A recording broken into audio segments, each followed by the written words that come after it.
يلا بينا نبدأ الفيديو بتاعنا بالصلاة على النبي عليه أفضل الصلاة والسلام، وما تنسوش تصلوا على النبي في الكومنتات. النهاردة هعمل معاكم ورقة لحمة، بس ايه، حاجة كده مختلفة شويتين تلاتة. عاملاها في ورقة في كيس الحراري، يعني عاملة ورقة اللحمة بس في الكيس الحراري. كان طعمها رهيب. حاطة معاها كده خضار لأن أنا عاملة جنبها رز، وهي سايبة كده الصوص بتاعها فيها كده عشان أكله بالرز كده. بصراحة أكلة كانت تحفة، كانت وهمية بجد.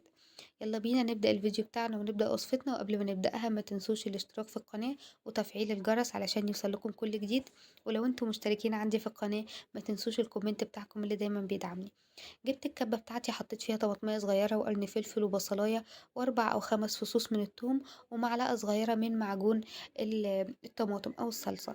حطيت ملح بقى، البهارات وبابريكا وبهارات لحمة وفلفل اسمر وحبة شطة وحبة جنزبيل بودر صغيرين وتلات اربع ورقات من اللورة. بعد كده حطيت كل التوابل بتاعتي دي في الكبة، واخدت الكبة كده وضربت كل اللي فيها كويس جدا. بس قبل صح ما اضربها حطيت معلقة من الخل ومعلقتين من الزبادي او من اللبن. بس يفضل، انا كان عندي لبن بس يفضل الزبادي، الزبادي كمان بتدي طراوة اكتر للحمة.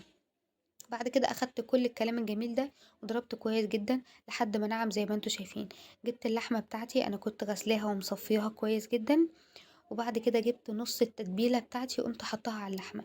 قلبت كل اللحمة كده مع التتبيلة كويس جدا، علشان عايزة كل حتة لحمة توصل لها التتبيلة وتبقى فيها طعم التتبيلة. يا سلام بقى لو عملتيها قبل ما تنامي مثلا بالليل وانتي صاحية تاني يوم عارفة ان انتي هتعملي ورقة اللحمة، هتبقى احلى واحلى كمان. كل ما التتبيلة باتت مع اللحمة وبقت يعني اللحمة اتشربتها اكتر، كل ما الاكل معاكي كمان هيبقى احلى بكتير. بصوا دي التقطيعة اللي انا مقطعاها للحمة بتاعتي. طبعا لو انت عايزة تقطعيها اكبر اصغر طبعا دي حاجة ترجعلك. انا بالنسبة لي النهاردة حطيت بطاطس وجزر بس، والبصل البصل طبعا اساسي في ورقة اللحمة. بس انا كده حطيت بطاطستين علشان العيال يعرفوا ياكلوا بالرز. وحطيت كمان جزرتين. البطاطس انا حطيت 3 بطاطسات لان احنا بنحب البطاطس عامة في الاكل. وقطعتها مكعبات كبيرة زي ما انتوا شايفين، قطعتها مكعبات كبيرة بسبب ان انا برضو عاملة اللحمة المكعبات بتاعتها كانت كبيرة. وبعد كده جبت الجزر بتاعي، كانوا هما برضو جزرتين صغيرين، قطعتهم مكعبات زي ما انتوا شايفين كده، مكعبات كبيرة عشان تاخد سوى اللحمة لان اللحمة عندي المكعبات بتاعتها كبيرة. وجبت بقى 3 بصلات برضو او بصلتين زي ما تحبي، وقمت برضو مقطعة البصل بتاعي مكعبات كبيرة عشان ما ينهرش معايا في الكيس الحراري زي ما انتوا شايفين كده. واقطع البصلايه كمان الجايه دي، ويبقى كده خلصنا. بعد بقى ما قطعت الخضار بتاعي كله زي ما انتوا شايفين، هجيب صينيه او اجيب بلاستيكه، اجيب اي بوله عندك او اي حاجه. انا جبت صينيه عشان تبقوا شايفين اكتر في التصوير. حطيت كل الخضار اللي انا قطعته فيه اللي هو البصل والجزر والبطاطس. وجبت بعد كده بقيه التتبيله اللي انا كنت سايباها وتبلت بيها الخضار كويس جدا، قلبت كله مع بعضه زي ما انتوا شايفين كويس جدا. بعد ما قلبت واتأكدت ان الخضار كله اتبل مع التتبيلة بتاعتنا، قمت جاية باللحمة بتاعتي وقمت حاطة كله على بعضه بقى ومقلبة كله مع بعضه زي ما انتوا شايفين كده. اصلا الشكل دلوقتي يفتح النفس. بعد كده بقى هكون مجهزة الكيس الحراري بتاعي. طبعا الكيس الحراري فيه منه مقاسات، فيه الصغير وفيه الكبير. انا اخترت يعني المقاس اللي كان متوفر عندي، كان مقاس هو مش صغير قوي، كان تقريبا ده المقاس الوسط.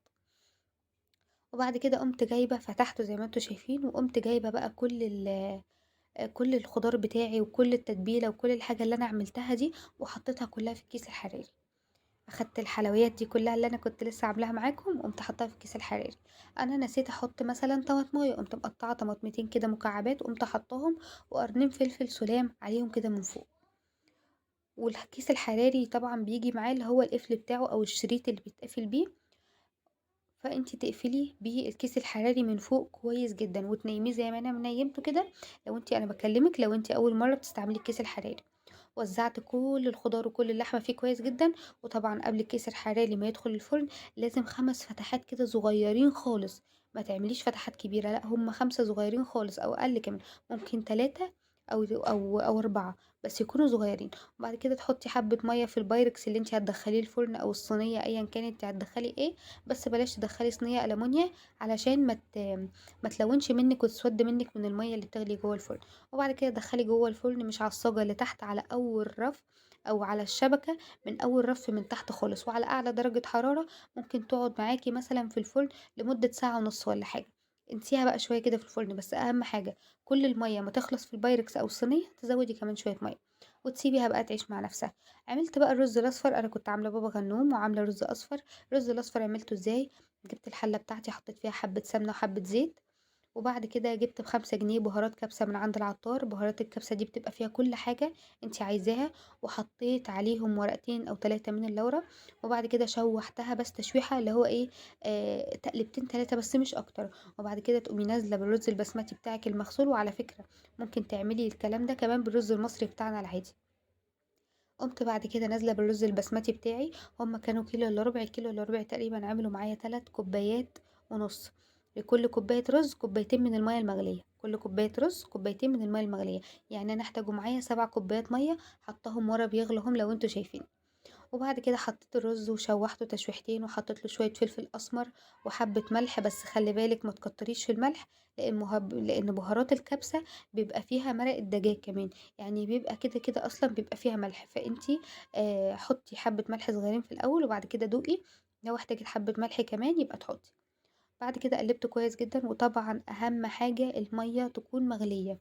لازمًا مَيّة الرز البسمتي أو عامةً أي رز بيحتاج المَيّة تكون مغلية، يُفضّل يعني علشان يقوم معاكِ بسرعة وتاكلي رزاية مفلفلة وطعمها عسل.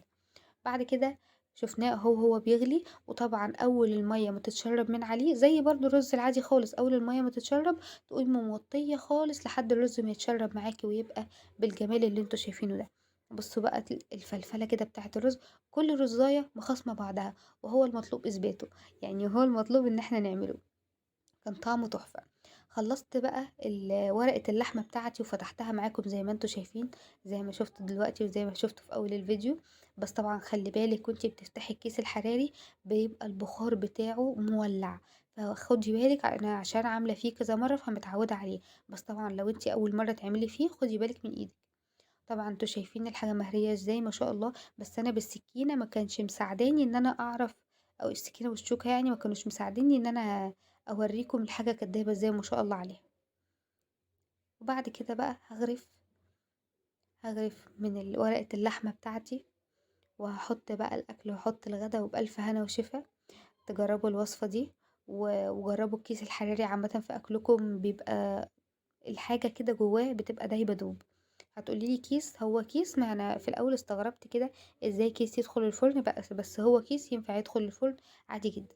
بصوا بقى كده وأنا بغرف الأكل بيبقى جوسي كده، يعني أنا جُعت.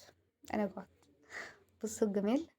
قدمته بقى زي ما انتم شايفين مع بابا غنوم ورز أصفر، وبألف هنا وشفا على قلبكم.